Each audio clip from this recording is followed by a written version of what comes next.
Ponovo smo s vama, nastavljamo sa odgovaranjem na vaše pitanja. Profesore, kaže sljedeća gospođa. Imam dijete od 5 godina, ima astigmatizam, nosi naočare od avgusta prošle godine, ima plus 2,75 na lijevom oku i plus 1 na desnom. Do kada će nositi naočare i kad može na operaciju? Dakle, normalno da djeca najčešće imaju plus dioptriju zato što je njihovo oko malo. Kako bude tijelo raslo, tako će se povećavati oko.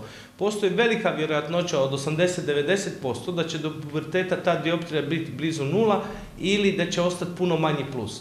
A ako ostane neki mali plus, onda poslije 18. godine se može laserski skinuti, a recimo ja preporučam negdje 13.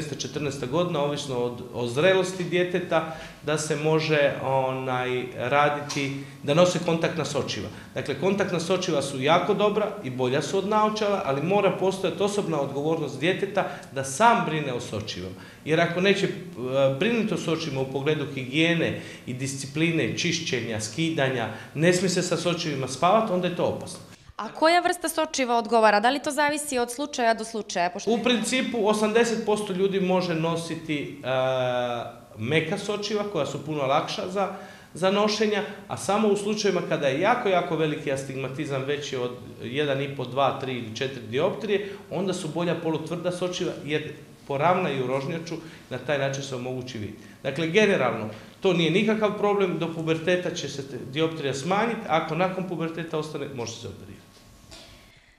Iz Sarajeva nam stiže jedno pitanje, kaže imam plus 1,5 dioptriju, na daljinu vidim odlično. Imam 48 godina, mislim da mi je vid oslabio od rada na računaru. Je li moguća operacija, kolika je cijena, može li na rate i da li moje osiguranje dodatno van Breda plaća tu operaciju, ovo baš i nisam najbolje shvatila. Uglavnom 48 godina. To je takozvana čitalačka dioptrija. Ljudi do 45. godine koji imaju 0 dioptriju čitaju bez problema na daleko i na blizu. Poslije 45. godine čovjek ne može čitati na blizu i sve više odmiče ruke. I onda mu treba dioptrija za čitanje. Mi smo prije mjesec dana u Zagrebu nabavili novi laser s kojim se upravo skida takva dioptrija za čitanje. Dakle, jedini smo u regiji, do sada u svijetu postoji takvih 20 lasera, 10 ih je dano za istraživanja, a 10 ih je komercijalni. Dakle, u Zagrebu može gospodin skinuti dioptriju kao i svi oni koji nose naočale samo za čitanje, a ne nose naočale za daleko. Dakle, to je jedna novost koju imamo u Zagrebu, ja se nadam da će brzo doći u Podgoricu, odnosno u Crnogoru, u Meljinu. Imam 18 godina, moja dioptrija je minus 12,5 na desnom oku, a na lijevom minus 2. Nosim tvrda sočiva od 5. godine.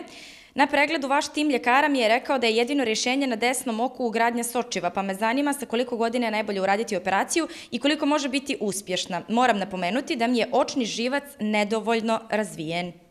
Dakle, lijevo oko se može operirati laserom bez ikakvih problema, a za gospodina upravo vrijedi ono o čemu smo pričali, da se njemu ugradi sočivo u oko za kojeg on ne zna ni da ga nosi i ima, on će vidjeti onako kao što je vidio sa naočalima ili sočivo na to oko, ali neće morati svaki dan stavljati sočivo, neće morati nositi naočale. Dakle, upravo za takve slučajeve o kojima gospodin priča, mi smo od danas počeli raditi u Meljinama takve vrste operacije. A to što je očni živac nedovoljno razvijen?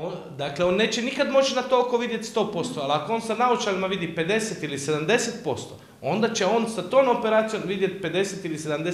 Dakle, kao i prije, samo mu više neće trebati naočala ili kontaktno sočivo. Ugradnje tog sočiva u principu bi trebalo da bude trajna, doživotna. To je doživotna metoda rješavanja njegovog problema. Već 30 godina nosim kontaktna sočiva, dioptrija minus 3. Imam i keratokonus.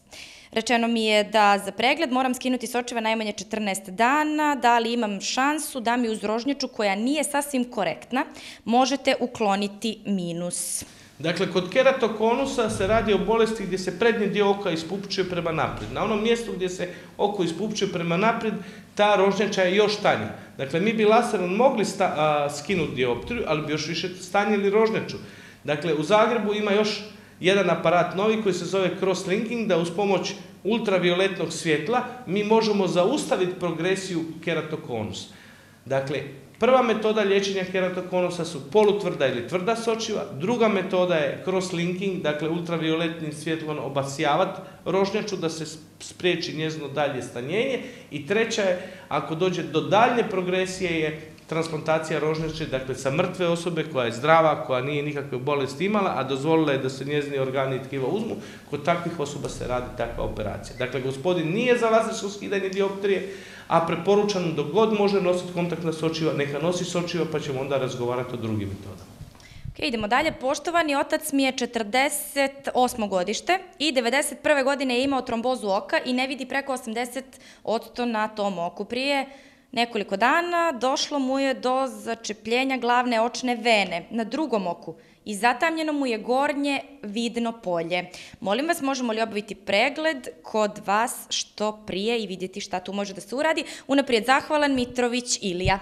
Dakle, bolest o kojoj govori gospodin je prije svega bolest krvožilnog sistema koja se reflektirala na oku. Dakle, vena se začepila zbog slabe cirkulacije, zbog guste krvi, moguće da gospodin ima šećer, moguće da ima poremećaj zgrušavanja krvi. On bi prvo morao napraviti jedan dobar sistematski internistički pregled, a onda određenim injekcijama se može liječiti oko da posljedice koje su nastale ne bi se proširile i da se ubrza resorpcija te krvi iz oka. Da, znači to nije isključivo i samo očni problem. Idemo dalje. Da li doktor može da mi odgovori na pitanje? Djevojčica ima 13 godina i dioptriju -15 na jednom oku, a na drugom -13. Ovo smo već rekli od koliko godina može da se uradi intervencija i koliko košta, ali problem je velika dioptrija u minusu zbog koje su oni zabrinuti. Vi ste rekli da... Ponovo ponavljam, kod tako velikog minusa se vrlo uspješno korigira taj veliki minus sa kontaktnim sočivom. Onog časa kad djevojčica završi svoj rast i razvoj, a to će biti negdje 18-19 godina, onda se može ta dioptrija skinuti. Ono što roditelji moraju razumjeti, dakle još ću jedan put pokušati objasniti, dakle normalno oko je dugo 22 mm i ono izgleda kao lopta, kao kugla. Kod ljudi koji imaju veliki minus, njihovo oko pod normalnim noćnim tlakom raste prema natrag i postaje kao jaje. Dakle, mi možemo maknuti dioptriju, ali pošto će oko dalje rasti, jer je bolest uzrokovana genetski, ona će sa -13 ponovo rasti. Dakle, mi tu dioptriju ima smisla operirati samo onda kad se ona zaustavi. Jer mi operacijom, laserom ili lećama ne rješavamo uzrok. Uzrok je genetika. S time da kod 90% ljudi dioptrija zaustavi se rast nakon puberteta i adolescencije. A samo u jednog malog broja ljudi, 2-3% dioptrija raste cijeli život. Ok, da li gospodin vrši transplantaciju rožnjače, a ako ne, da li može da preporuči neku bolnicu u regionu i ako može da kažete nešto više o tome? Pa ja sam osnivač prve očne banke opće u regionu u bolnici Sveti Duh 95. godine. 6 godina sam bio član upravnog odbora Europskog udruženja očnih banaka, a moja asistentica i desna ruka, profesorica Dekaris, je predsjednica Europskog udruženja očnih banaka, dakle jedina osoba koja je sa druge strane, dakle iz bivših zemalja Istočne Europe, presjedna jednim tijelom stručnim Europske unije. Dakle, mi smo u bolnici Sveti Duh napravili nekih 700 transplantacija, imamo veliko iskustvo, a u klinici Svjetlost isto radimo transplantacije. U zadnje 2 godine smo napravili blizu 200 operacija, više sad profesorica Dekaris nego ja i nije nikakav problem za napraviti transplantaciju rožnjače u Zagrebu. Nažalost, da bi to mogli raditi ovdje, trebamo posebne dozvole ministarstva, posebne laboratorije i uvjete da bi to mogli raditi. Ja vjerujem da kroz nekoliko godina ćemo imati interesa da, ne mi, nego i država, da se napravi jedan takav laboratorij i takvi uvjeti da se može raditi transplantacija rožnjače i u Crnoj Gori. Imamo toliko vremena za još jedno pitanje, zapravo za još jedan odgovor. Pacijentkinja Nada iz Bijelog Polja pita: stara sam 52 godine, imam visok krvni pritisak i dijabetes tipa 2, a imam dioptriju na oba oka -9,5. Pa me interesuje da li mogu da izvršim korekciju dioptrije sa svim tim. Ako nema oštećenja stražnjeg dijela oka od dijabetesa u smislu krvarenja i u smislu drugih promjena koje uzrokuje dijabetes na stražnjem dijelu oka, bez ikakvih problema se može skidati dioptrija.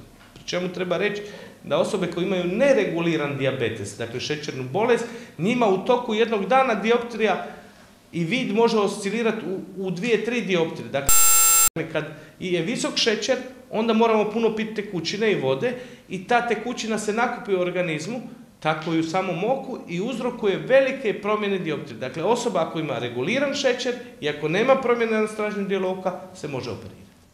Profesore, hvala vam puno što ste izdvojili vrijeme da i ovog vikenda odgovorite na pitanja naših gledalaca. Ja se nadam da ćemo se vrlo brzo družiti sličnim povodom i da ćete ponovo odgovarati na pitanja. Hvala vama i pozdrav svim gledateljima u Crnoj Gori. Poštovani gledalci, bilo bi to sve što smo pripremili za vas u Biznis nedjelje. 30 minuta za ovakvu temu i za sva vaša pitanja bilo je malo, kao što vidite, ali dr. Gabrić je obećao da će i narednom prilikom kada bude došao u Crnu Goru odgovarati na vaše pitanje i podijeliti sa nama sve one novosti. Pa za sve vas koji ova slova iza mene ne možete da pročitate tako bistro i tako jasno, tu je opšta bolnica u Meljinama i čitav niz usluga koje ona pruža. Do naredne nedelje u 20 sati i do nekih novih ekskluzivnih i aktualnih informacija ostanite uz Atlas televiziju.